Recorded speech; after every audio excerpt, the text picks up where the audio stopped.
All right. Can you guys see me? I'm right here. I hope you can hear me okay. I'm right here too. Well, I'm at the beach again.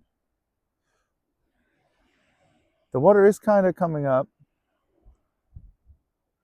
and it's sunset. I wanted to see a different. Honestly, I'm going to be honest. I did not think the sun was going to be over there. I thought it was going to be somewhat behind me or in a different place. It's also really windy. I'm trying new things. The little stand that I have it on is also buried in the sand. So, trying new things here. Uh, new location. It's one of my favorite spots too to film. I mean, I've never filmed here, but to definitely be is one of my favorite spots. Hope you can see me. I hope the sound is good. If not, it's going up anyway. So, for today, I wanted to talk about 3 perspectives. In the first video, I don't know if you can see it. I'm not all technically inclined with YouTube just yet, but it should be here. The first video, I think I did touch upon subjective reality, which is basically genuine philosophy's term for the parameters of your life.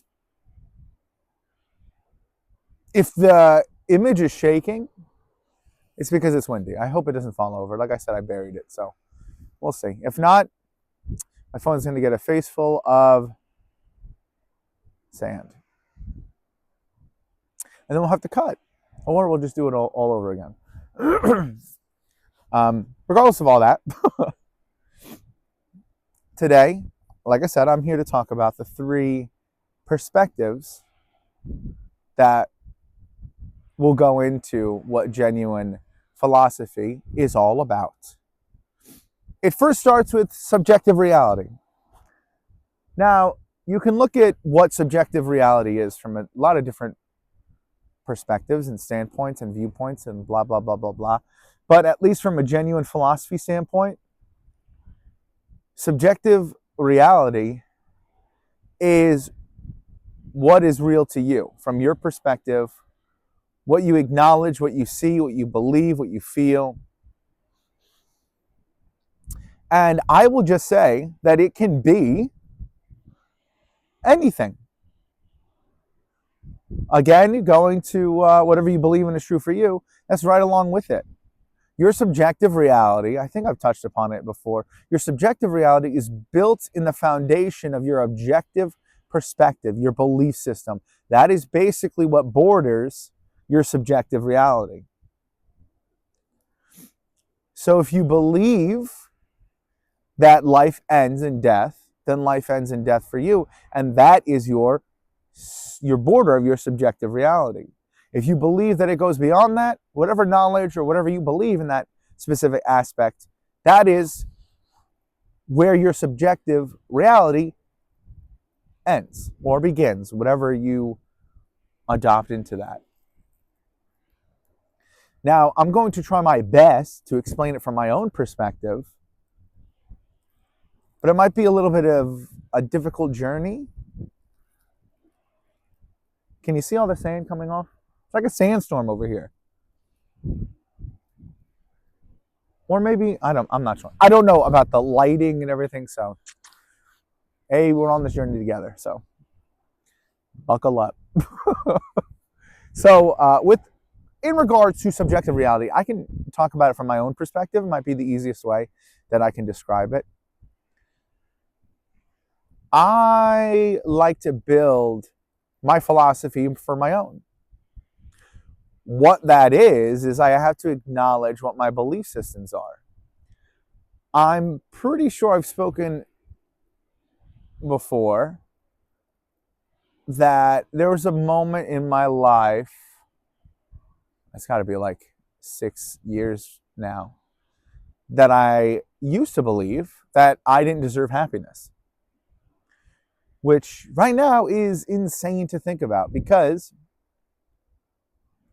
for me, where could I have gone if I genuinely believed that I didn't deserve happiness? Where would I have gone? Where could I have gone? If it was from, like, let's say,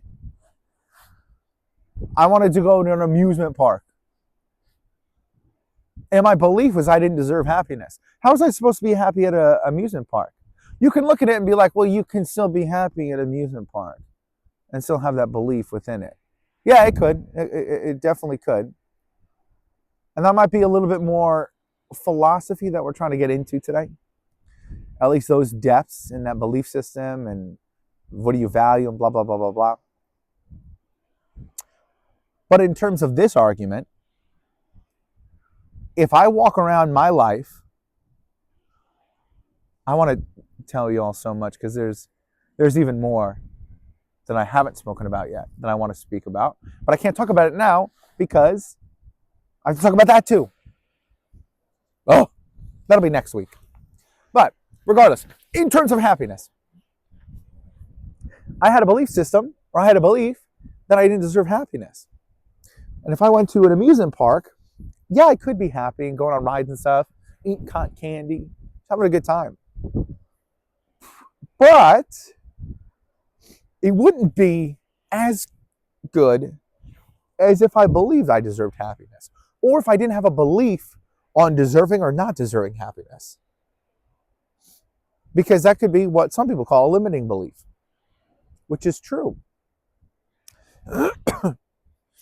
But for me, I'll say it like this, if I believed, which I did, that I didn't deserve happiness, which at the time of when I said it, I didn't know that was one of my beliefs. I found that out and then everything changed. But let's say I did know that and I was looking at it. In terms of my subjective reality, I believed I didn't deserve happiness.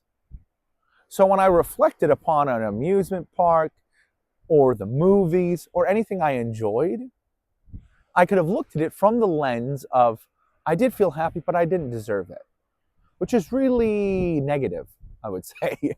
It's not a happy place that you want to be. So that's why figuring out and finding what you believe in is so crucial to everything that you do in your life. That's why I believe your subjective reality or consciousness of your subjective reality is so vitally important to your mental well-being, emotional intelligence, to find out what influences you, who influences you. It's so big because that's basically what it consists of. Your subjective reality consists of three main things. Number one is your belief system. What do you believe? Number two is your value system. What do you value? Do you value going to the beach? Do you value sunsets? Sunrises? Do you value going to sleep and staying asleep the whole night? Some people are probably like, yeah, I do. I want to do that right now. Some people could also be like, I also value not being outside in the cold when you're at the beach and it's windy and sand is hitting you in the face. Me too. But I also value that I'm able to sit outside over here and have a nice conversation. I'm not in any imminent danger that I know of. And I think I'm very at peace right now. Think or believe? That's the question. But I do value this time right now. Because I will say this, even if nobody gains any joy or information from this video, and meaning not saying that people can't, because they can, but if this video doesn't go up, I still am happy to have the opportunity to help people. Or at least transfer some of my realizations in life. I value that. But that is one of my values. Doesn't necessarily need to be yours, but it could be if you value something over other things. Again, depending on your values. We're not going to explore that or the belief. We might do that next week or this weekend, but who knows? It's supposed to rain this weekend, and I really like doing this outside. So we'll see. Who knows? Maybe a rain one. That'd be kind of weird. Okay. The last one would be your influence. Who influences you? What influences you? And if you are questioning, well, what do you mean what or who? Who, I mean your parents, your friends, your siblings, your community. It could be from you're 10 years old. Who's around you? Your friends. But it can also be what? What are you influenced by? Your community, your culture, TV shows that you watch, things you want to be. Let's say you want to be funny. So jokes would influence you, or being funny would influence you. Being liked would influence you. And you would value things that would accomplish that. Does that make sense? And it depends on what your specific subjective reality is. Now, there's your subjective reality currently right now. That's the whole idea of the genuine path, which I also talk about in just a brief overview. That series is coming, maybe in the next couple of weeks, where I'm going to give a video like this every day, because there's 5 steps, and I'm going to talk about them every day for 1 week. And then I think I have to devote like a whole month to the whole series, because it's a lot. But regardless, for right now, the whole idea of the genuine path is breaking down your philosophy. Breaking down your philosophy is figuring out basically what your subjective reality is. That's what I basically call what a philosophy is. Doesn't necessarily need to be something that you're following, but it is a subjective reality, what you believe about your surroundings. What do you believe about your friend circles? How are you influenced? What do you value in your friend circles? What do you believe about your parents? What do you believe they think about you? What value do you put upon how you want to act in front of them? How you want to be known by them? Do you want them to be proud of you? Do you not care? I'll tell you a secret that I struggle with following as well. If you say you don't care about something, you most definitely do. Because if you didn't care about something, you just wouldn't care. You wouldn't say anything. It wouldn't even come into your head. Do you know that makes sense, right? Friends, community, workplace. What do you believe about those places? What do you value in those places? And what influences you in those places? I think I touched upon it on the second video. That'd be cool if it just showed up. Maybe I'll see if it does. But in the second video, I'm pretty sure I talked about a little bit about influences or something with a hat. I talked about letting other people, not caring what other people think. And I think I used an example of a hat. Or it might have been one of my many car conversations with myself. But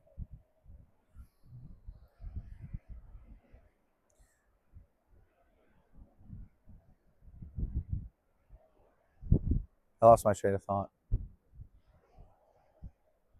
That'll happen sometimes. And then I just need to get back to it. But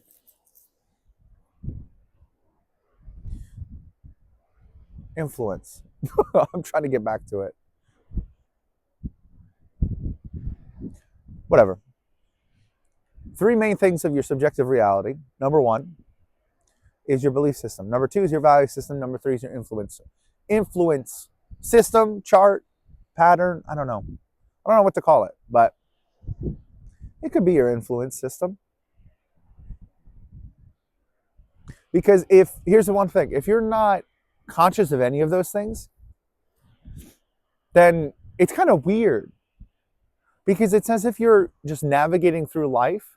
And it could be, that's why a lot of people are like, I'm not happy, or I'm sad, or I don't know what's going on, or I'm frustrated, or I'm stressed out, or I'm anxious. It's because, from my perspective, I don't know if it's true for you, but for me, if I'm walking around life and I don't know what's going on, I'm not conscious of anything, I don't know what my beliefs are, I don't know what I value, and I don't know what or who is influencing me of any situation, I'd be anxious, I'd be sad, I'd be frustrated, angry, and stressed. Which maybe a lot of people are. I would assume so. But for the most part, obviously I feel a lot of those things too, but because of how I'm conscious about my subjective reality, I'm able to look at those things from different perspectives. So how about we go into that? We can look at my subjective reality and some of my beliefs, my belief system. Dun, dun, dun. From the perspective of a subjectiveness and objectiveness and projectiveness.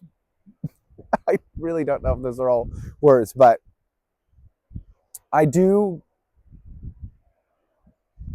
I'll say it like this. Subjective reality from the perspective of genuine philosophy is two things. One is objective perspective. What do you believe about the world?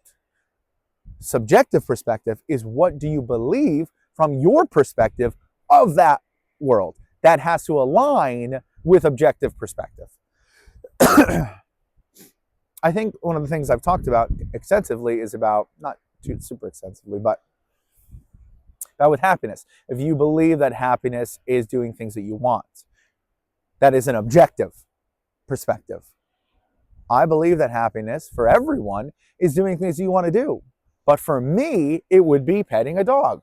Or for me, I do get happiness from petting a dog, by the way. But for me personally, I can use an example of going out to places like this, being out in nature, hearing the waves, seeing sunsets, being alone in solitude, in nature, feeling the forces, feeling a little bit uncomfortable. I mean, I'm cold right now, and it's getting dark, and then I'll have to walk back in the cold, which is not bad. I mean, it's doable because once I'm back home, it'll be warm and everything will be okay for the most part. I don't know that for sure, but hopefully. But within my own world of subjective reality and things that I do enjoy, from the perspective of happiness, it's, again, subjective, and I usually tie it with value.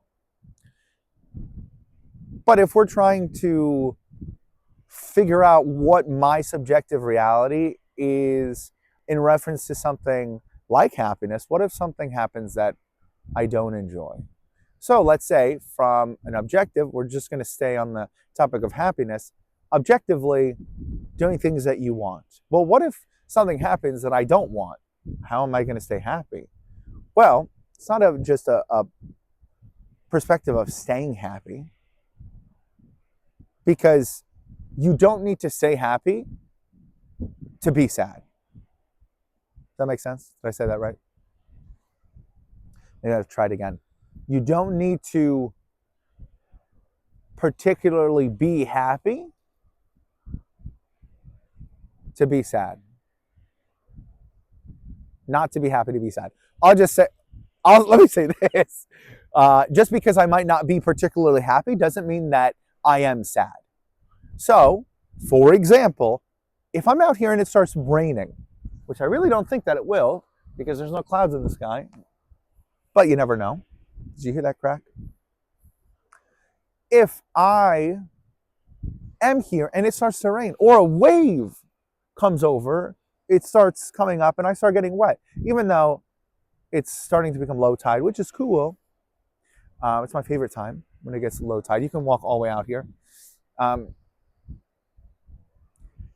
If it starts to rain, that's not something that I like, or not something that I even want. But then it could be like, well, how am I supposed to be happy within that reality? How am I existing within that subjective reality where objectively I shouldn't be happy? Yeah, that's true. But then I look at my other belief systems. Well, what are your other beliefs around happiness? Doesn't necessarily need to be around happiness to affect sadness. Meaning that if I'm doing something that I want to do, doesn't mean that automatically, because it doesn't equal happiness, it equals sadness. Two separate things. It can be very complex.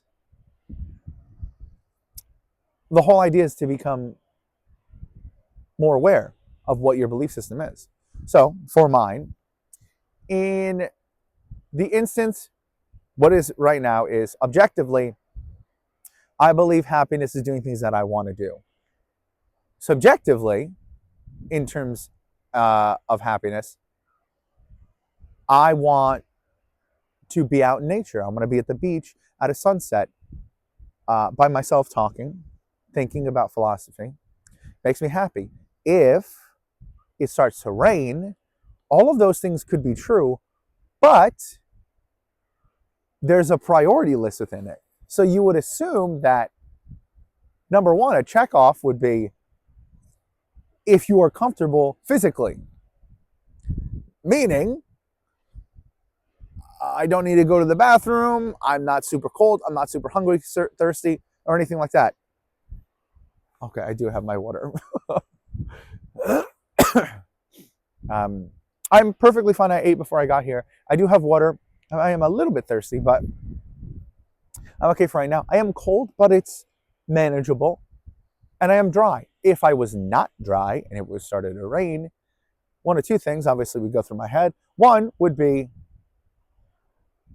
probably more so my equipment than my body, because I've been in snowstorms and torrential downpours, and like I said, eventually everything will be fine. I'll go inside somewhere, or I'll just be able to get home. But I've prepared enough, looking at the weather this morning, that it's not supposed to rain tonight, or even at all anytime within the next couple hours. And regardless of the weather app, I can look up and see, oh, I don't think it's going to rain. That's using my or genuine philosophy's second law. Life is about percentages. The percentage of rain that's going to occur is very low. Not 0%, but it's very low. Also, I have a coat. If it does rain, I'll be fine.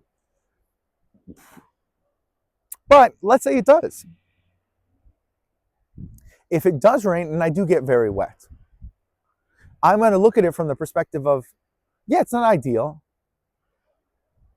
but what can I learn from this? Next time, better prepare. Oh, I thought I prepared everything, and it still happened. Okay, but I still acknowledge that it could happen. Okay, so that's that? Yeah, I guess so. I mean, I can believe other things, like, oh, I don't deserve to have rain on me. Why not? What do I deserve? What have I done to deserve anything? Because it can go...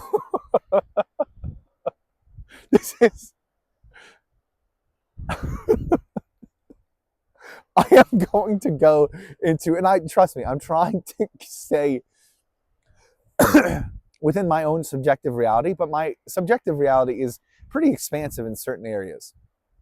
And I wasn't prepared specifically to say everything about that today, but I might have to in some areas, because it really does depend on where your subjective reality borders. Like, what do you genuinely believe about life? That's how expansive your subjective reality will be. Because it depends on, what do you believe that you deserve in life? Do you believe that you are that every single person on this earth was for you? Do you believe that you're just another person in the world?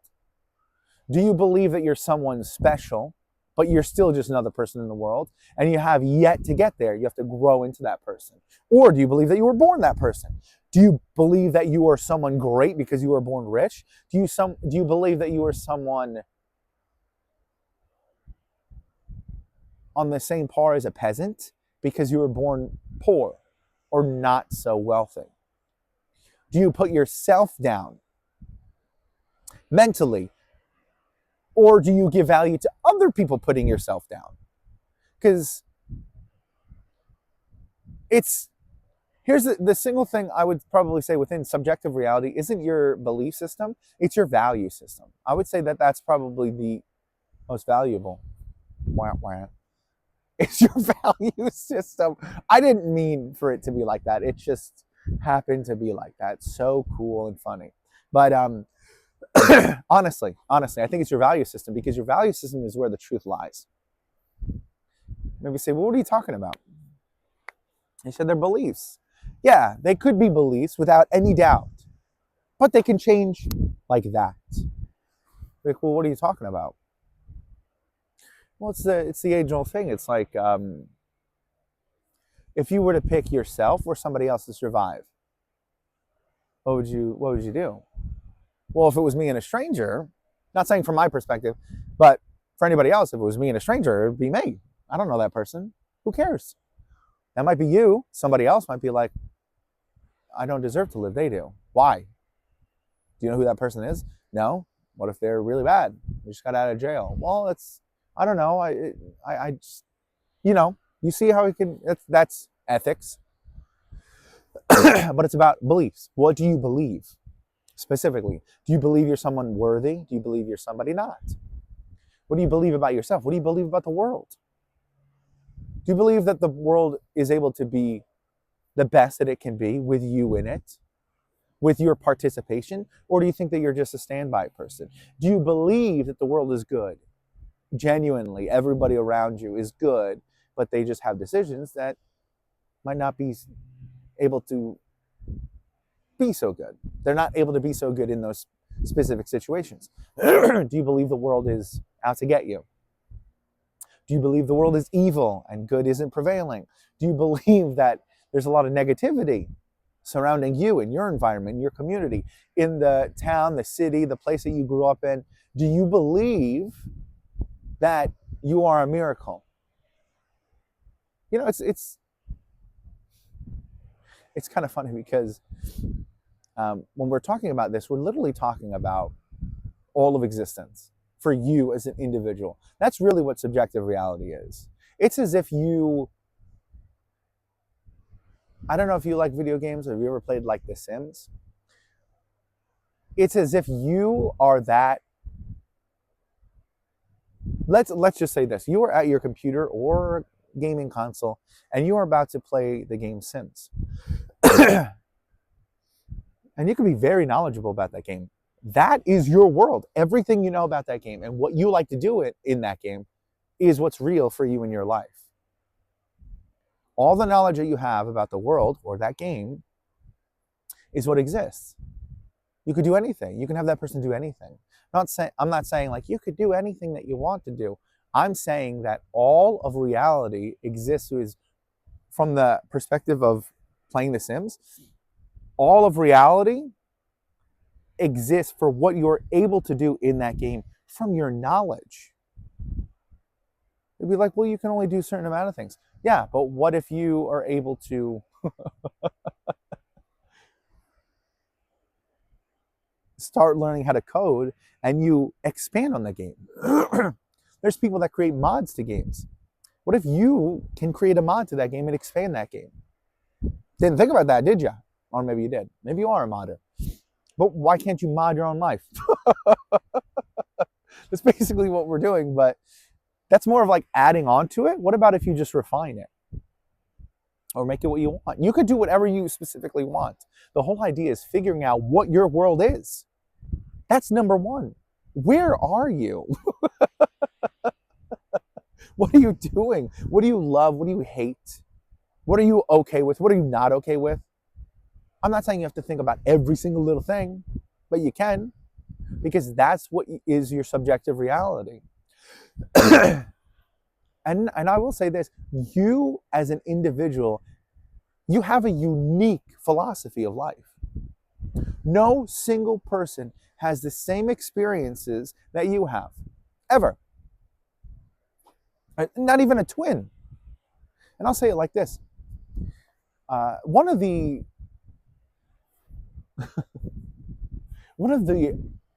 beauties of life that I am often astounded by is the ability for us to communicate. I think it's so incredible that we are able to just communicate with each other. You might be like, well, what are you talking about? Like, well, if you come from a certain perspective of how are we able to communicate? Like, what are you talking about? Like, if you think it's incredibly difficult to communicate with anybody, and you can be like, what are you talking about? You're not be like, see, I'm not communicating right now. The funny thing is, if I were to say to you right now, think of a lake, any lake, what is it? Yeah, it's a lake. Okay. Do you have a name of it? Yeah, oh, this lake. Okay. Think of another lake that you've never been to. Just think about it in your head. Okay, done. Really, that quick? All right. What if I told you that lake's a pond? Now I think it's a lake. Well, I think it's a pond. Like, okay, cool, it's a pond. What does that have to do with anything? Even if, I'll say this, even if we went to the same lake and we looked at it, we wouldn't have the same experience. We couldn't even describe it the same. There's no way. I could tell you, describe this lake or this ocean or this pond or this puddle. Describe it 100 times. There's no way that anybody would be able to describe it the same way as another individual, even if they tried 100 times. There's no way. Every letter, every word, there's no way. Might get a general gist, but if you were to take 100 of those things and 100 of your friends or even your twins and give it to somebody who's never seen a lake or a pond or the ocean, and they read it for the first time, the image that pops in their head would never be the same. Never. Even if you gave the same written thing, one written thing to 100 people, it would be 100 different things. 100 different. I can guarantee that. And that's coming from someone that knows that they know nothing.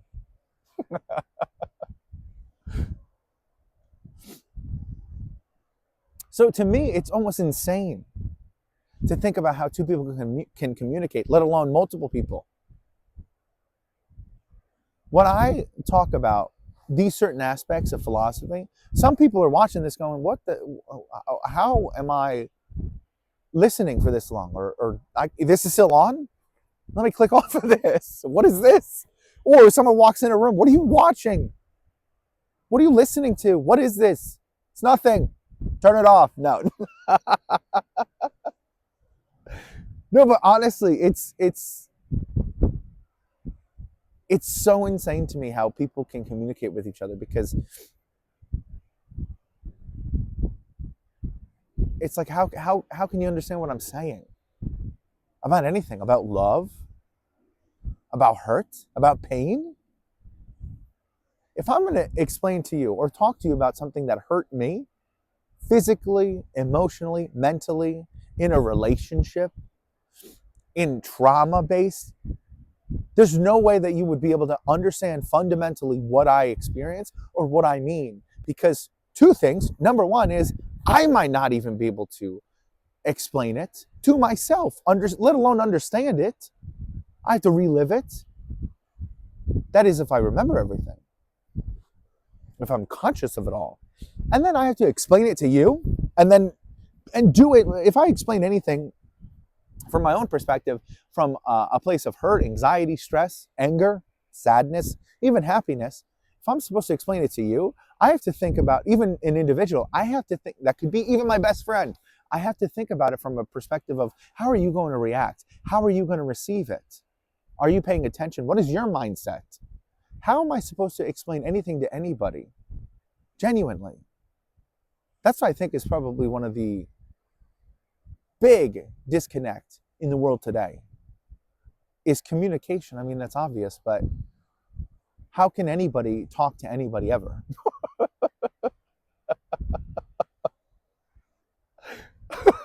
I hope we didn't get too far. It's just, I love communication. I love the theory behind it. I love the practicality of it. This is basically what genuine philosophy is, communication. But first of all, it's communicating with yourself.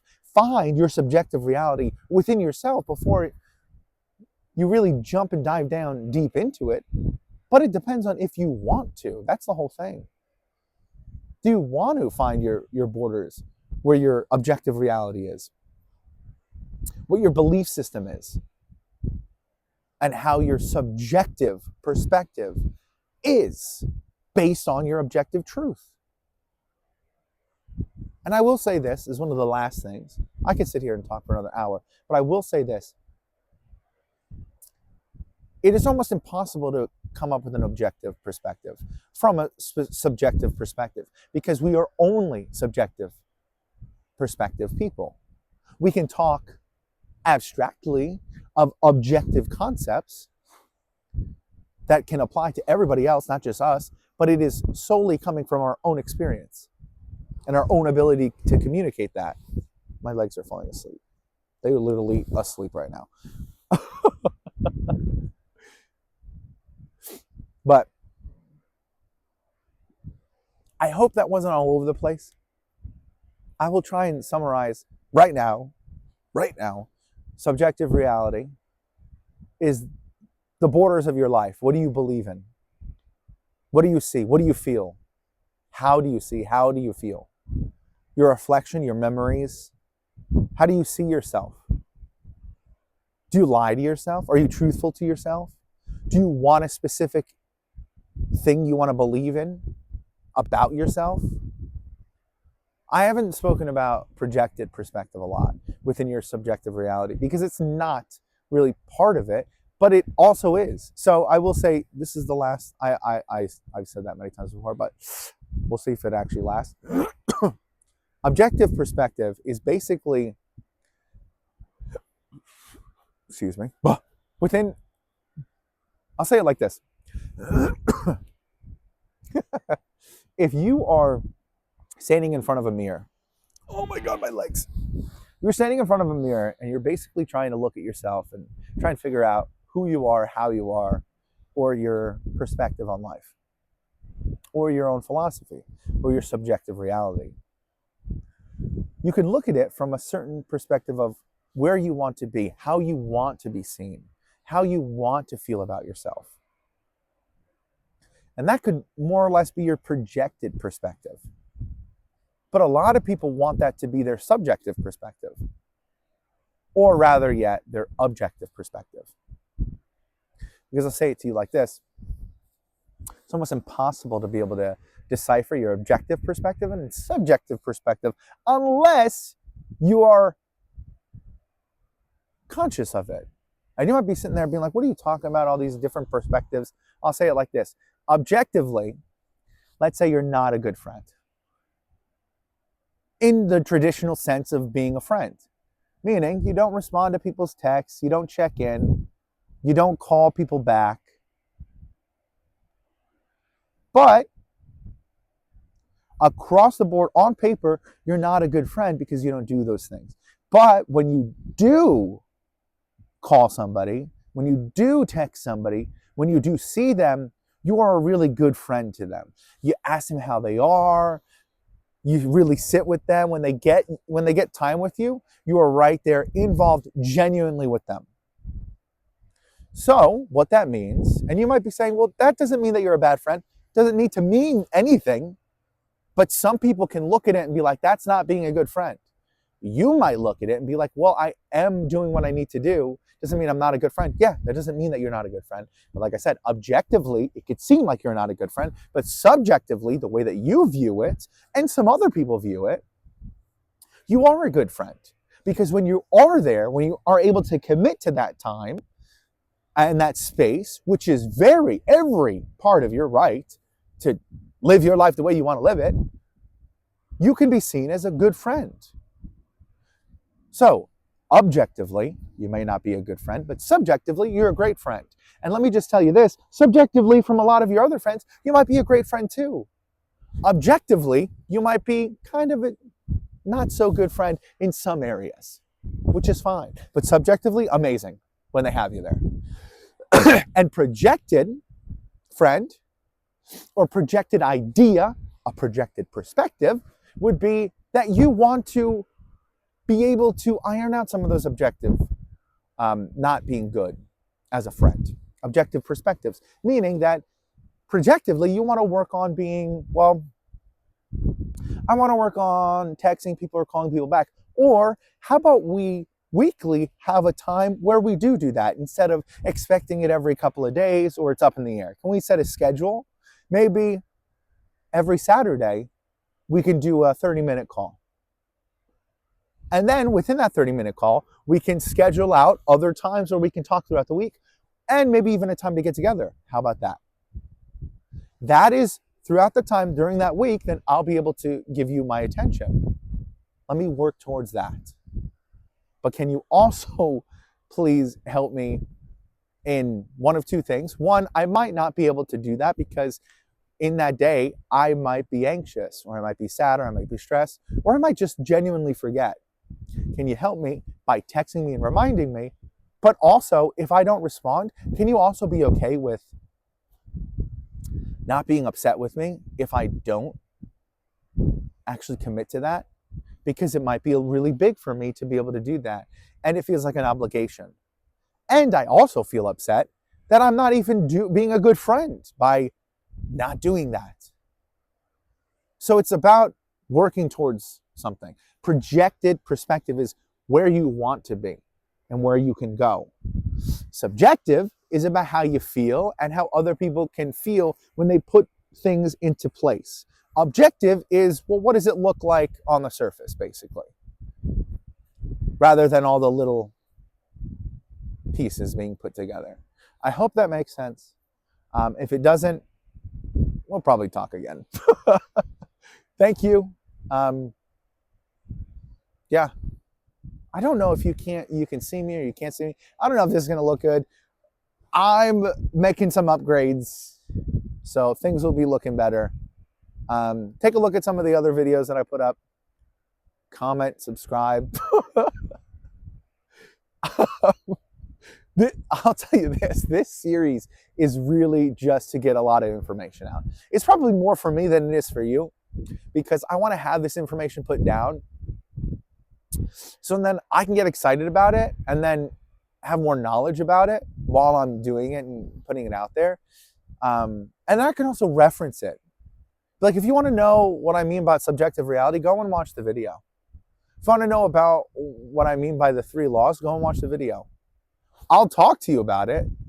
Genuinely, I'll have a conversation with you about it. But if you really want to dig deep down, go and watch the video. It's all right there. And there's so much more I want to talk about. I'm really excited.